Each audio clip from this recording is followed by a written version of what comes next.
I see you dug up the original movie poster. Oh boy, that takes me back. All right, we're gonna start the commentary track now.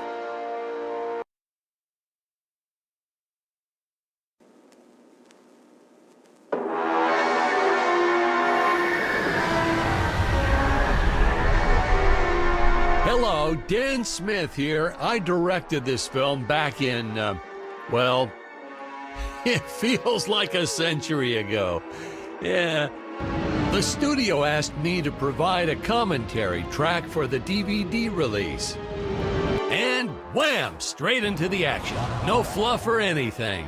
That's what we did back then. Crash-landed ship. Out pops our hero, the fearless Dick Starspeed.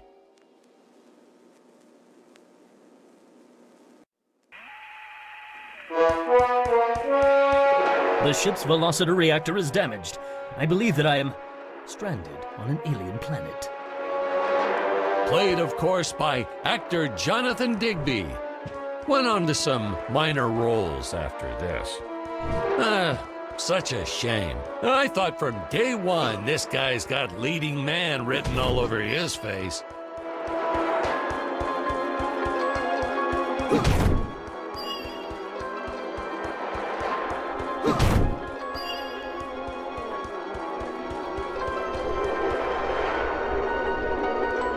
Greetings, citizens of Gravoria. I am Dick Starspeed, and I come in peace. Probably shouldn't have had Dick draw his weapon when he was talking about peace. Well, maybe one day we'll go back and CG it into a sandwich or something instead. Ha! Just kidding. And this is what people pay to see. A no-name middle-aged B-list actor duking it out with stuntmen in costumes. Such stunning choreography. Now, the extras in those robot suits really knew how to take a punch. Oh, literally. I told Jonathan not to hold back. Give it all to him. Kick him in the nuts and bolts. And I know what you're thinking, but don't worry. We handled it responsibly. We made them all sign waivers not to sue for injuries.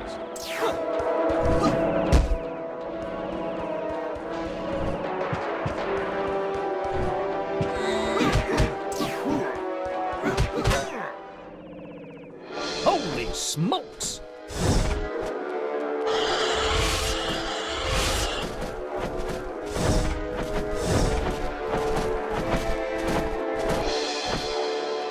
If I land squarely on that grain silo, I should survive this fall unscathed. Well, I shouldn't say this now, but you could actually see the strings if you squinted hard enough.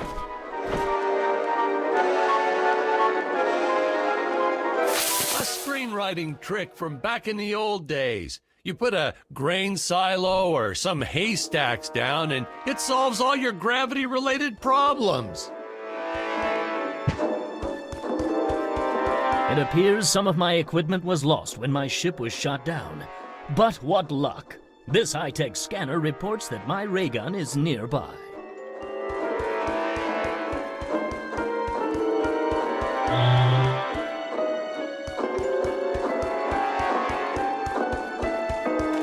Oh, the dinosaurs! You just don't see quality stop motion like this anymore, do you? Someone actually sat there and moved them, frame by frame. Today, it'd be done with computers, but where's the artistry in that?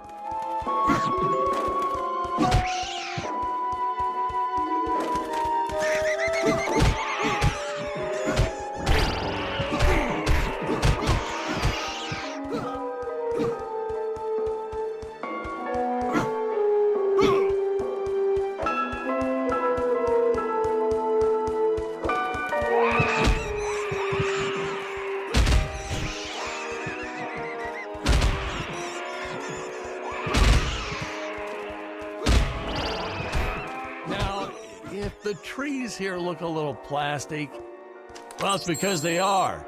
I took them from the set of my last film, Vampire Island 2.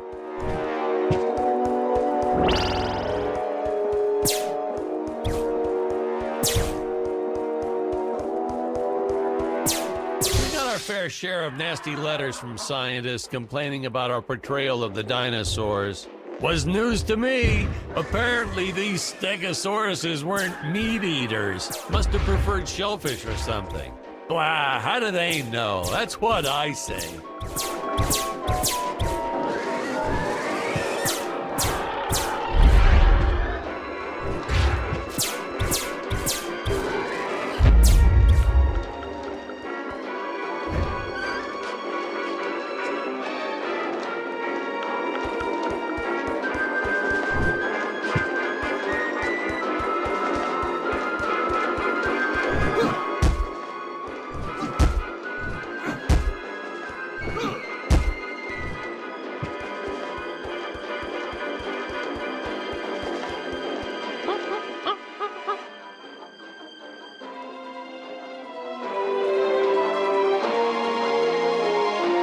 As usual, the local population is defenseless. That's where our hero steps in and saves the day.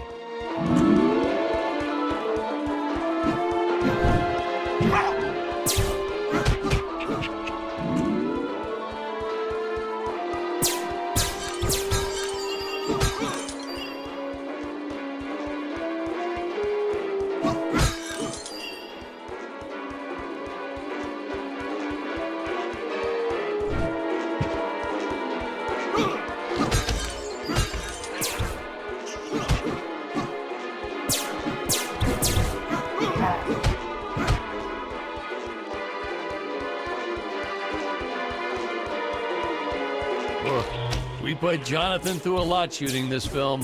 He wasn't the best actor, especially when reacting to getting hit. He's what you call a flincher. So I told the stuntman to really just go to town on him.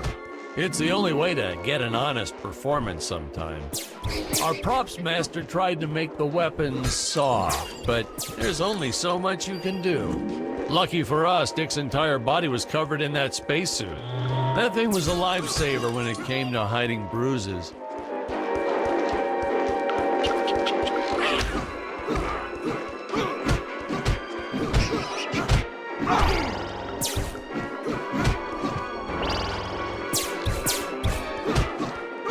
How curious. They dissolved into what appears to be gold.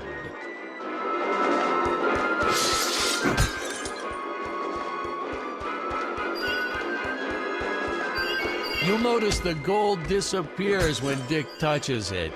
We had a deleted scene that explained he's actually teleporting it back to his ship.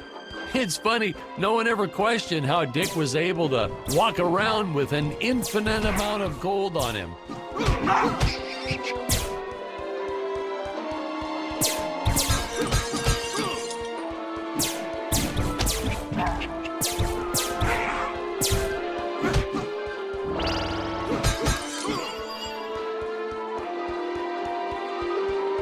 We had to redo these shots. Our first attempt was kind of a disaster. We tried using real apes, thought it'd cut down on the costume budget a bit. But have you ever tried working with apes? They are the worst actors ever. They don't sit still for a moment, and the second you take your eyes off of them, they're flinging their feces all over the place.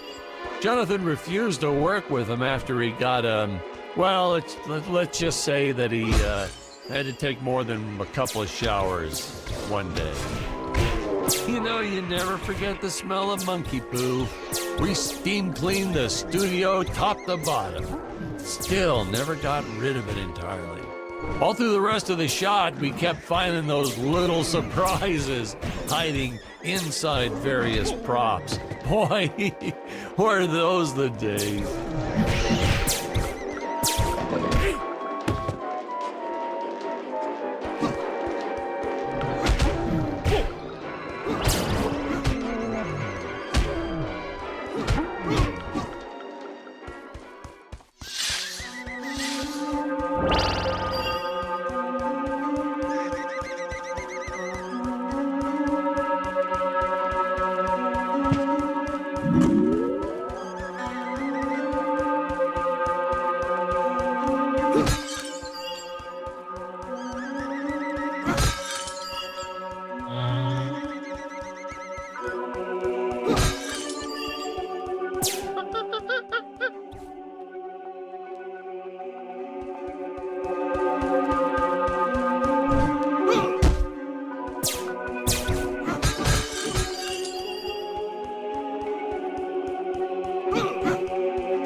Some really top-notch stop-motion effects, huh?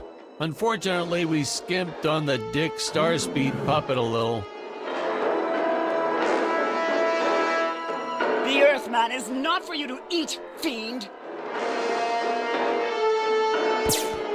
Oh, this was groundbreaking. We had the woman rescuing the man for once. We were really ahead of our time with this scene, but well, then again, I've always been progressive. The studio exec didn't seem to get why it was such a big deal, though. Sorry, we don't see this as anything unusual. Ha! Of course! It's unusual! A woman would never save the man. It just doesn't happen. Not in the movies, not in real life. I don't know why we didn't get more recognition for this scene. I guess I was just a little too ahead of my time.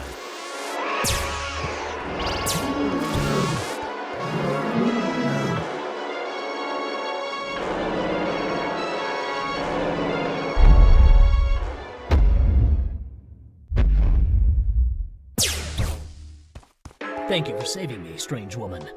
What is your name? I am the magnificent Scarlet Nova. Do not question my motives. Just be happy that you are still alive. I must speak with my father at once. I shall teleport to his chambers.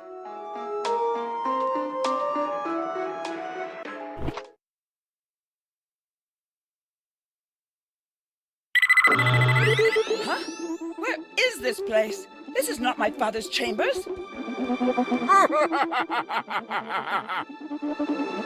You have disobeyed me for the final time, Scarlet.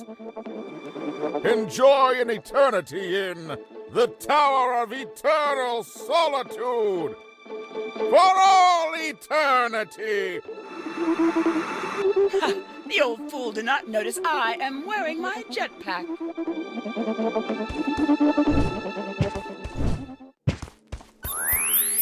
Booster usage. Jump. Wait. Wait. Use booster. Survive deadly fall.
GMs.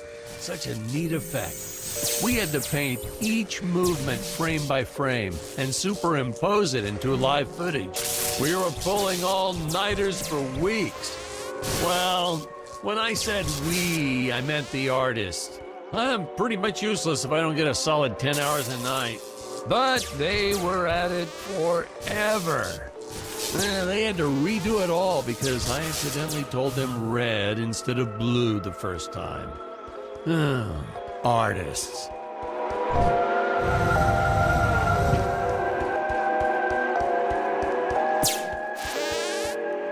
Curses! father revoked my access to the teleport terminals. I shall only be able to utilize the ones I activate manually.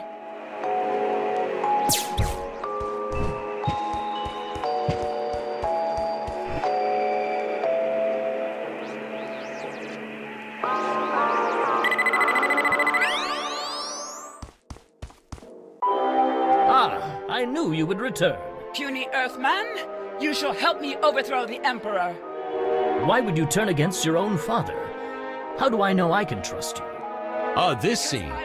This is practically Shakespeare in outer space. Just as the entire planet does. And, huh?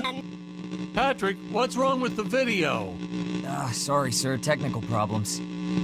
Darn it, we're missing some really good writing here. There. Sorry about that. Well, we just passed right by her big scene. Basically, they agree to work together, but one must stay behind in the sleep chamber at all times. Should I rewind? Never mind. I'll continue from here.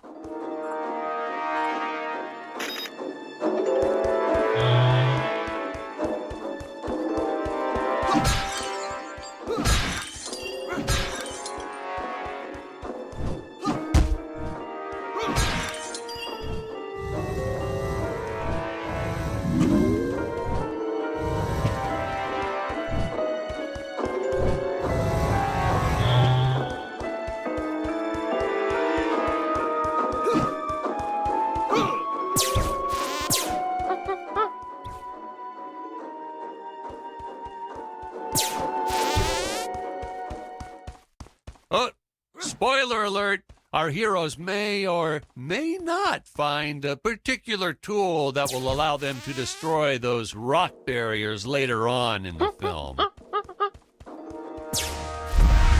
Right from the start, our budget was a little tight, even by standards back then. To make do, Tony shot a couple scenes in black and white.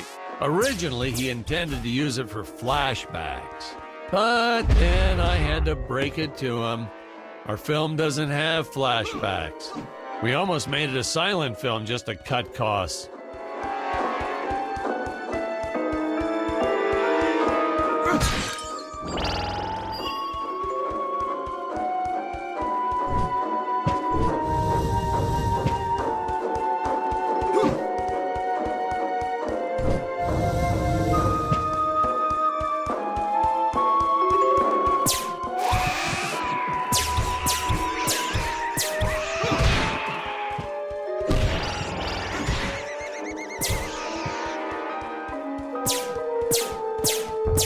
I felt it was an absolute necessity we have a T-Rex in this film, but we got this Serato thing instead.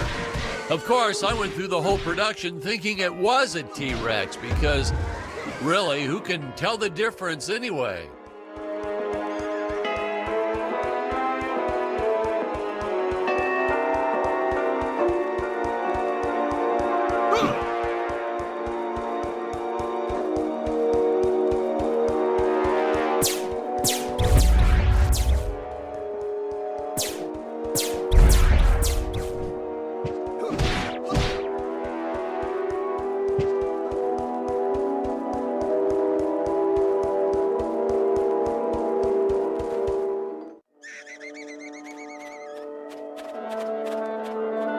It would appear that now is the time for us to climb the deadly Tower of Monsters.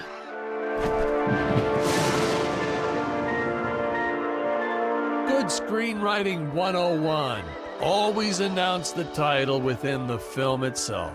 How else are you going to let the audience know your heroes really mean business?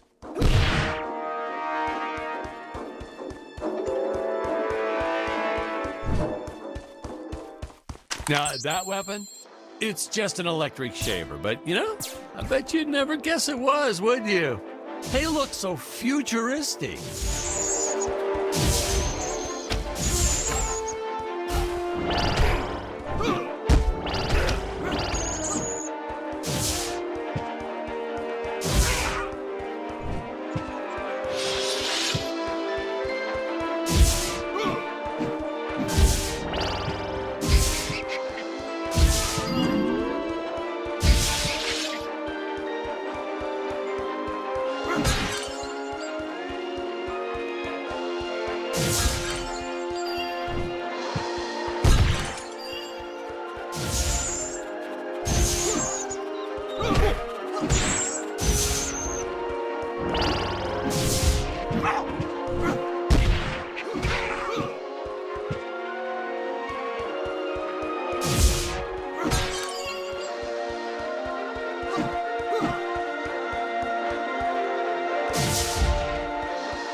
I could have made use of that one at some of our meetings with the studio.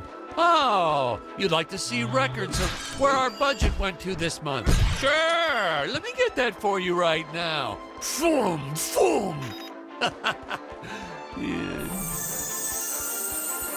Unfortunately, those meetings ended in a much different way.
I know a taxidermist who helped us out with these bat creatures for real cheap, and he's not good.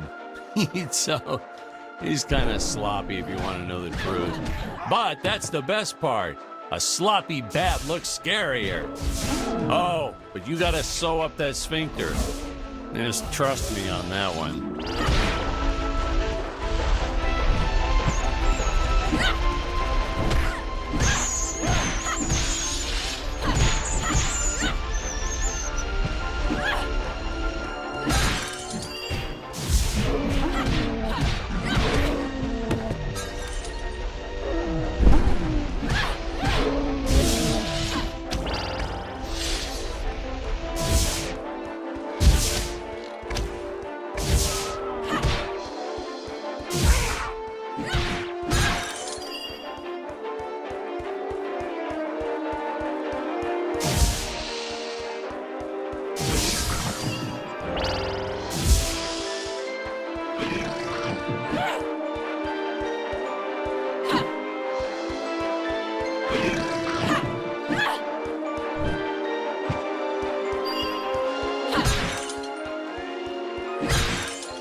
Oh, the squids. Some board member had these nephews who really wanted to be in the films. They made me cast them as squids. Whatever happened to artistic integrity? If you're going to cast a role not on merit, at least let it be a hot female role.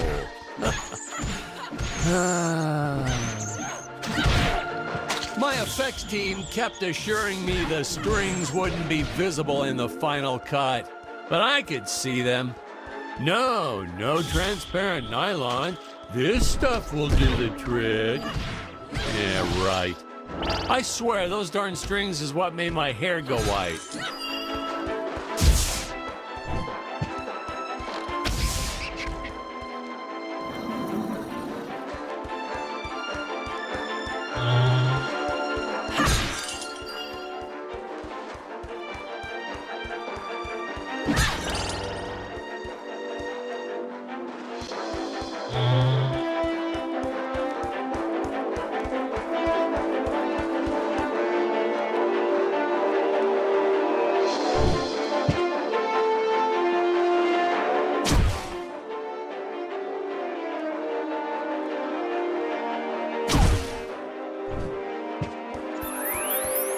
Air teleport usage.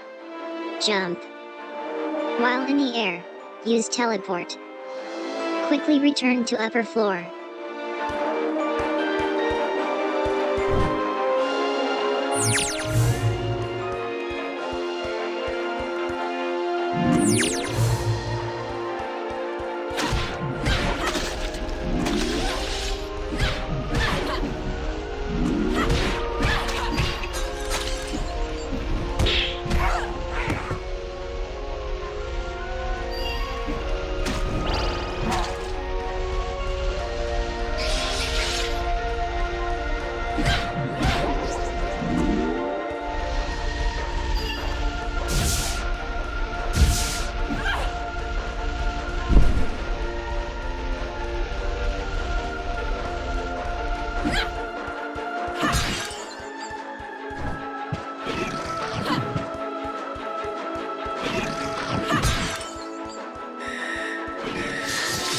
Oh, you don't want to miss a single minute of this scene. The nuclear ants.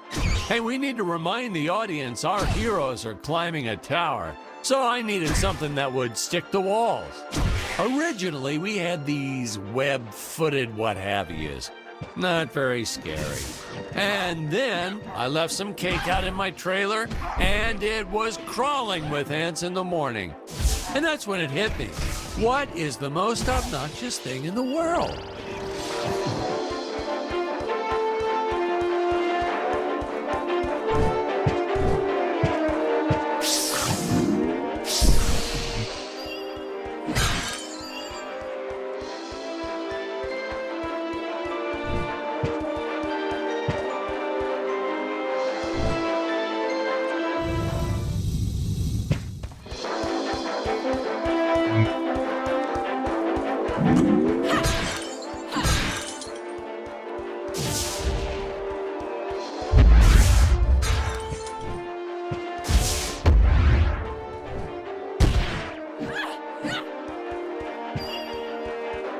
Some people thought it was odd that a simple wooden cage would have such an elaborate high-tech lock. But hey, if a Gregorian ever traveled to Earth, I'm sure they'd think a lot of our stuff was weird too.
Oh no!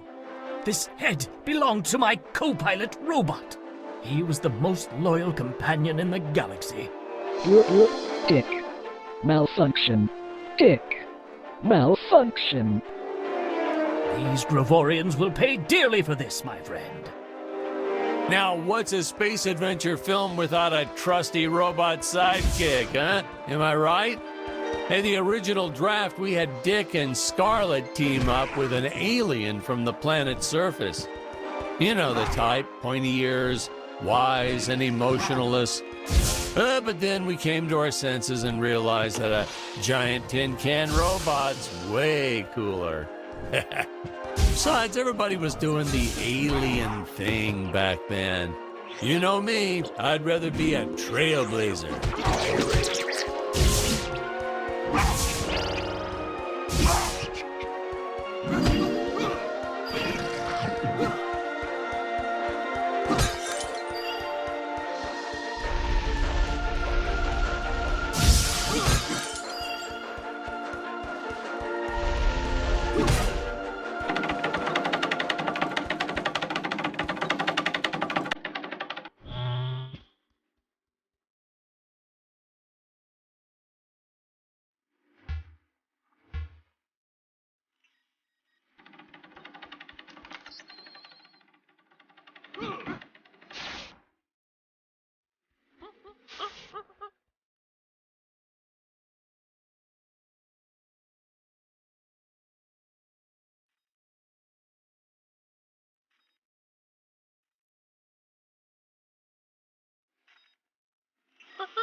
The insurance company made us install those safety guards after our actors fell off the set one too many times.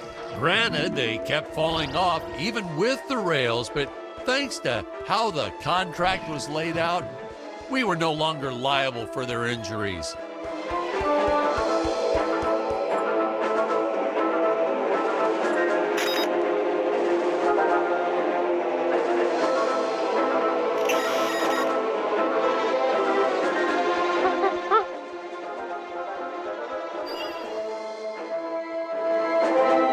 Well, ladies and gentlemen, I guess it's time to talk about the elephant in the room.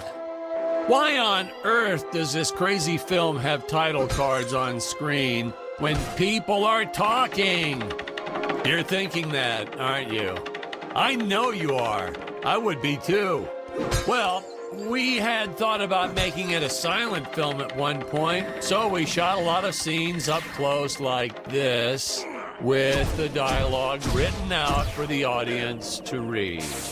Well, when we swapped over to making a talkie, well, we just decided to keep on going rather than reshooting all those scenes.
part about being in showbiz.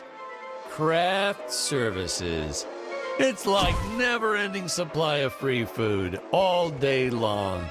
I never had to pay for a single meal. Hey, Patrick, I noticed you guys don't do that here in your studio. You should talk to your boss. Maybe even just a bagel station.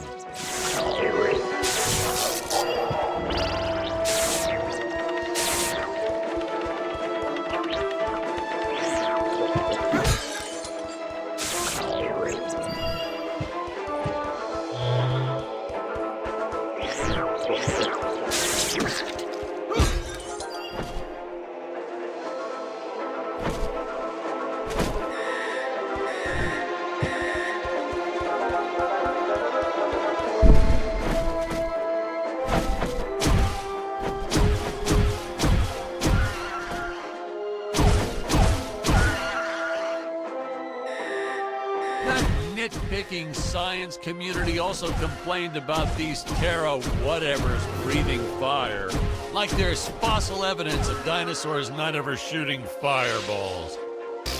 It's not like I gave them neck frills or had them spit poison or anything ridiculous like that.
As luck would have it, the next lot to ours was filming some horror movie set in Transylvania. So we signed a soft contract with them to use their set after they wrapped for the day. And by that, I mean we kind of snuck in and filmed it real quick when no one was looking. I had my assistant Phyllis keep a lookout for the security guard.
Originally, we shot this scene with Scarlett using the landmines, but then I came to my senses and we reshot with Dick.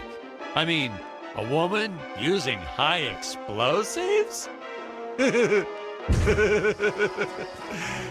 may be a science fiction, but we have to keep things at least somewhat believable.